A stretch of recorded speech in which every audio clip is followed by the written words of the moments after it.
So I'm going to use this American Express card I have in my back pocket to pay for a Diet Coke, but...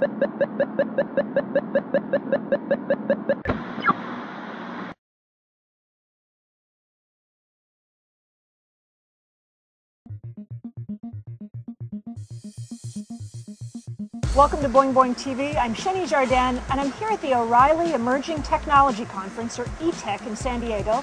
One of the emerging technologies that people are talking about here, radio frequency ID tags, or RFIDs. They're in passports now. They're in credit cards like this new American Express credit card. And with me here is Pablos, who's a hacker. Hi, Pablos. Hi there. And Pablos, one of the areas you've been doing some research in is the security or lack thereof in these RFID-enabled credit cards. What'd you find out? We were able to decrypt the data by getting a reader like this off of eBay for $8. On the screen, what I'm seeing is the card name, the expiration date, the name on the card. You'll get all that data off most cards. Yeah. So now we can take that, go online, start shopping. So what does this tell you? The credit card industry understands very clearly that creating a secure system isn't really the priority. Creating a system that feels secure to the user is. In reality, it's easier for me to get numbers now than it was before with the old card. Now all I got to do is get near your ass with my reader. Okay, I see that you have a wallet sitting here. This almost looks like... So that's a stainless steel wallet that you can put a card like this in if you're total paranoid. Wow, you're not kidding. So I'm going to put this American Express card in here. You put it in there. Chip, and now we're going to try to swipe it again. Right, the thing won't beep at all. There's no beeping. Yeah. So the answer to credit card companies trying to pass off RFIDs is stick everything inside tinfoil. There you go. Tinfoil hats for your credit cards. I don't expect this to be the major threat for a while.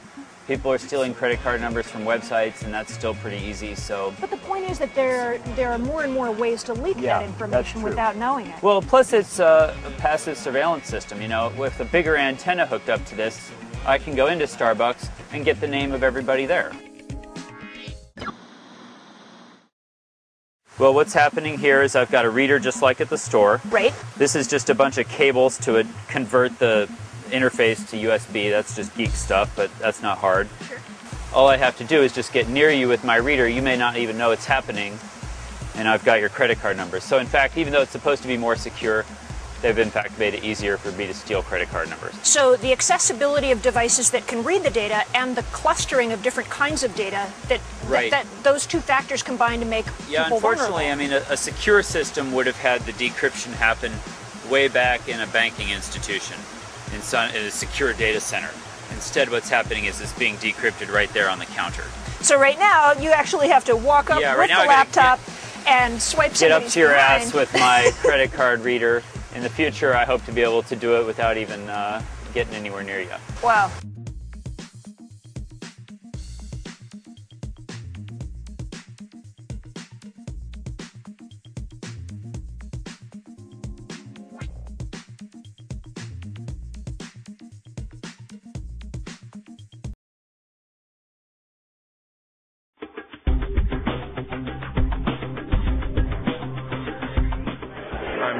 I'm the Director of Research and Development for IOActive, for a Seattle-based security company, and this is my RFID cloner. So, a lot of people are familiar with the use of access badges to get into buildings. You swipe the badge over the reader and the door unlocks and lets you in. So what we've got here is a laptop and a standard RFID reader. If I swipe the badge over the reader, you see the light goes green, and that's the code inside the badge.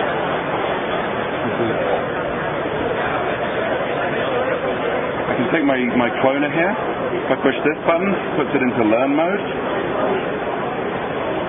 The green light means that it's detecting the card, and both lights have gone out to show that it's now grabbed the ID number from the card. And I can now push the playback button, bring it to the reader. You can see the light goes green and the code comes up again. This device will clone any HID access card. There's about 300 million of these cards in circulation at the moment. It's designed as a teaching tool, designed to be hackable. It's going to be presented at the Black Hat briefing with full schematics, full source code for the microcontroller.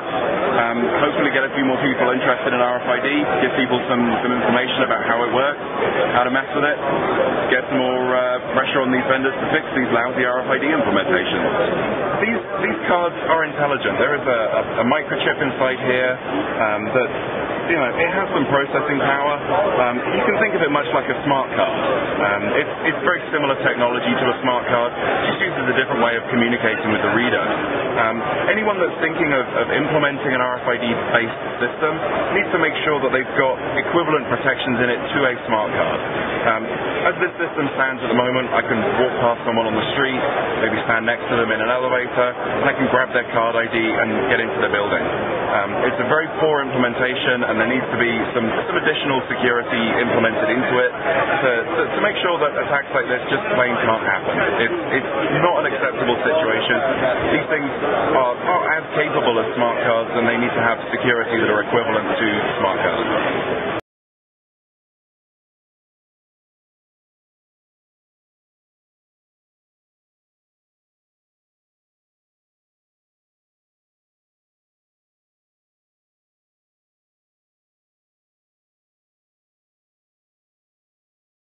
In the skimming attack, we use an off-the-shelf RFID reader with custom software to obtain the full name of the card holder, the credit card number, and the card expiration date from a sample card.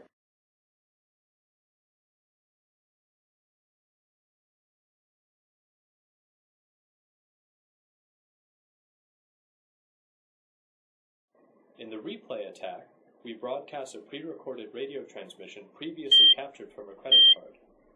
In this demonstration, we see a commercial credit card reader accepting this broadcast as a valid credit card transaction.